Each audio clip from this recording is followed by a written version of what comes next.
চূড়ান্ত তালিকায় ৬০ লাখেরও বেশি নাম বিবেচনাধীন, বাদ পড়েছে ৬৩ লাখ ভোটারের নাম। এই পরিস্থিতিতে বৈধ ভোটারের নাম বাদ রেখে ভোট হবে না রাজ্যে, এই দাবিতে সিইও দফতর অভিযান করলো বামেরা। বিমান বসু, মোহাম্মদ সেলিম, সুজন চক্রবর্তীদের মিছিল সিইও দফতরের সামনে যেতেই আটকে দেয় পুলিশ। এরপরই অবস্থান শুরু করেন বাম কর্মীরা। সেখান থেকে সিপিএম এর রাজ্য সম্পাদক মোহাম্মদ সেলিম বলেছেন, সংবিধানের জনপ্রতিনিধি আইনে কোথাও লজিক্যাল ডিসক্রিপেন্সি বলে কিছু নেই, ফলে এটা পুরোটাই ইললজিক্যাল। কেন নাম বাদ দেওয়া হয়েছে ভোটার লিস্টের নামের পাশে, কারণ জানাতে হবে কমিশনকে।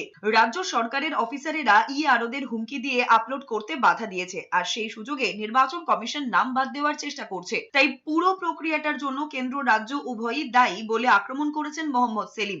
সংবিধানে জনপ্রতিনিধি আইনে কোথাও লজিক্যাল ডিসক্রিপেন্সি বলে কিছু নেই, that totally illogical and anti constitution. সিইওর বিরুদ্ধে কিংভূত কিংমার্কার আচরণের অভিযোগ করেছেন বামফ্রন্ট চেয়ারম্যান বিমান বসু।